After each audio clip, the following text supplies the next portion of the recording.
Hello, Dana. You are up first, sir. Hey Bart, how's it going? How's it going? Doing well. So this hand is out of Philly Rivers 136. It's the biggest game they run and it has a 2K buy-in cap. So it's a 136 with a 2K buy-in cap. Is that right? Yeah, and at the time I just sat down. It was playing seven-handed with about like four or so pros at the table and then some regs sprinkled in.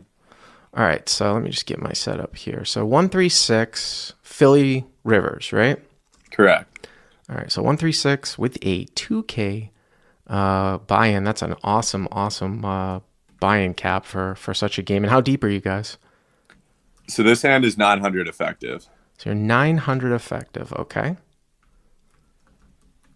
Start it up. Okay, so action folds to the cutoff, who raises to $20, and I'm in the small blind with ace, queen of clubs. So cut And off to this, 20. Okay. Hero in the small blind with ace of clubs, queen of clubs. Okay. yeah, and I decide to three bet to $80. I like it. Pretty standard. So 4x the open size. I mean, you guys at 136, I mean, you're not unbelievably deep, but okay. Yeah, I think with some limpers, I would have made it a bit bigger, but it was only this one raise, so I made it 4x, and everyone folded except for the cutoff. So cutoff calls, and you guys are heads up, right? Yep. All right. So it looks like the pot's probably like right around 160, maybe in some change, something like that. Yeah, it's also a time game, so pot's exactly 166. Awesome. Wow. Time game. That's a great setup. Okay. So 166. Okay. We'll call it 165 for our editing Yeah. purposes. Okay. Okay, so the flop comes Queen of Hearts, Ten of Spades, Two of Diamonds. Queen of Hearts, Ten of Spades, Two of Diamonds. So you flop top pair, right? Yep. Okay. And I decided to kind of size up here. I'd say normally I'd go to one third, but I thought he has a lot of broadways here, suited broadways. So I decided to go to 80.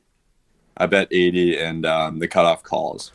Well, I mean, the only thing about that is when you said you were going to size up, and I don't mind sizing up on a two Broadway board. I mean, you're not really going to get action from pairs and stuff all that much, anyways. But usually sizing up would mean something like, say, like two thirds, like 120, 125. Here you use a half pot size bet. Obviously, like the more you go up with sizing, the less hands you do it with. Like if you bet like one third, if you're going to sort of make a range bet, you're going to do that with pretty much all of your holdings. So as you increase your bet size post flop, you do it with less hands, but ace queen would be, I think, would be one of those hands. So hero bets 85, right? Yeah, and the cutoff calls quickly. No, it's actually 80. Oh, 80 and a call. Okay. So 80 and a call. And now we are at about 325, it looks like, right? Um, yes. Yeah. Okay. Yeah. So 325. Okay. Yep, and the turn comes the nine of spades. So nine of spades here on the turn. So it's queen 10, deuce 9. Obviously, king jack here comes in. I don't know if he's going to defend with king jack off. I mean, there's four combos of king jack suited. Backdoor spades are out there too. But other than that, him maybe having a hand like 10, 9 suited. I don't think that this is I mean, a lot of people look at this and are like, oh my God, I'm going to check. But I don't mind continuing to bet here with some frequency as well. Yeah, that was kind of my thinking. Like, I think he would only defend with the suited king jacks. So I think I'm still ahead of a lot of his flop calling range, like the king queens, queen jacks, jack 10 suiteds that they would like this card and would be able to continue to a pretty large bet on the turn. So I decided to bet 240. So here goes pretty large here. Bets 240. And are you going to fold if you're starting to get large here? Like, are you going to fold if you get jammed on here? I think I would against this specific opponent. You think you would? Yes. So hero bets 240 and he calls again. Yeah, he kind of snap called actually. So snap call, calls again. So now you put in 480 here on the turn. So it looks like the pot is probably just over 800, maybe like 805, something like that.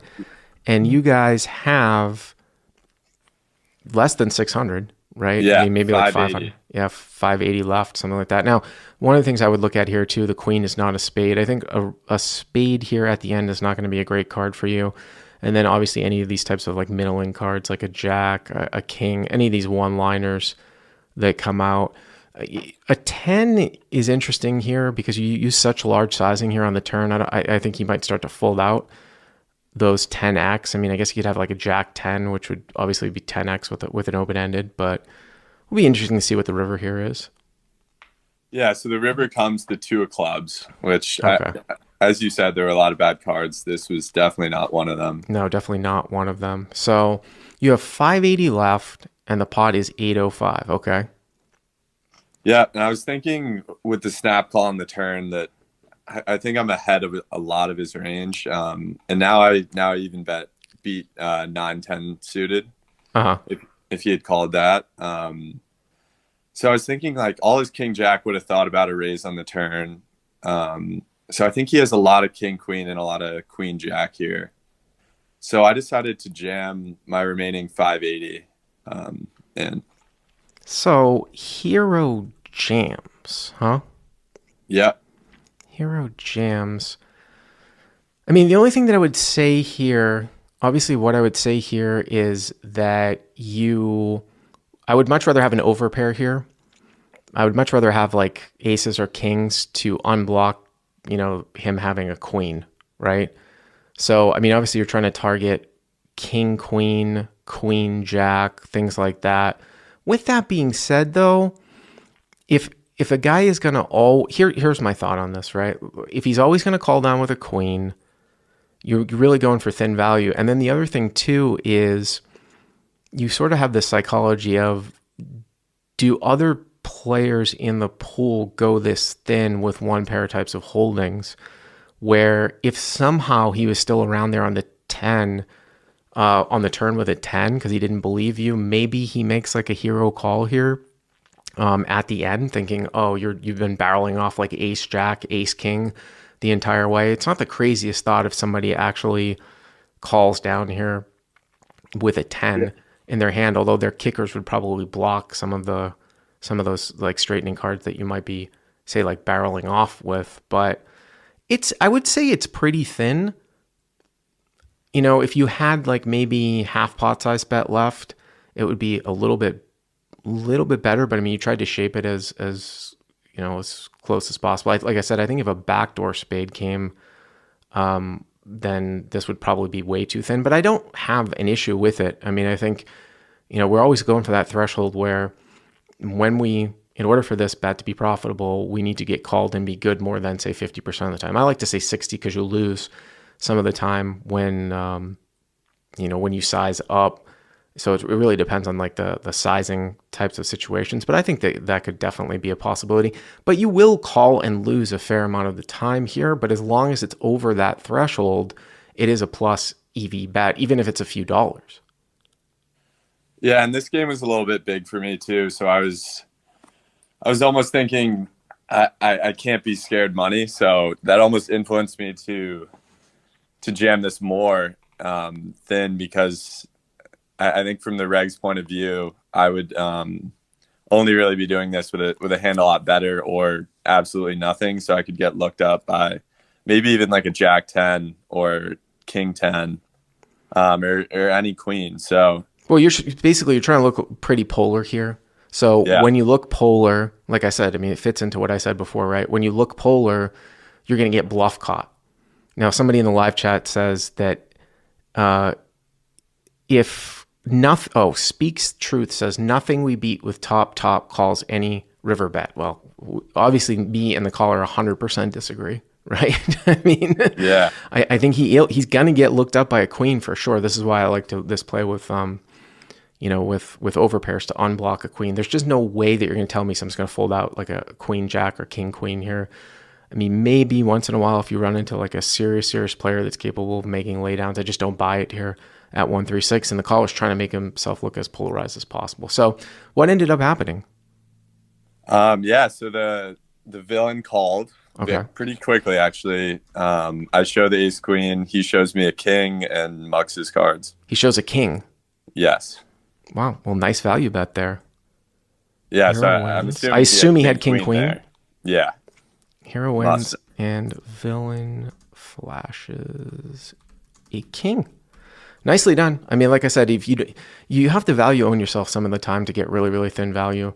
And you will value own yourself some of the time, but if you can get into a situation where you can shape a pot where, you have 2/3 to a half pot size bet left, there's nothing wrong with going 3 streets here with one pair. The 9 could be obviously a little bit dicey, but I would say sometimes a jack or a king on the turn might even be more dicey. So not dicey. So I would say nice value bet. Nicely done.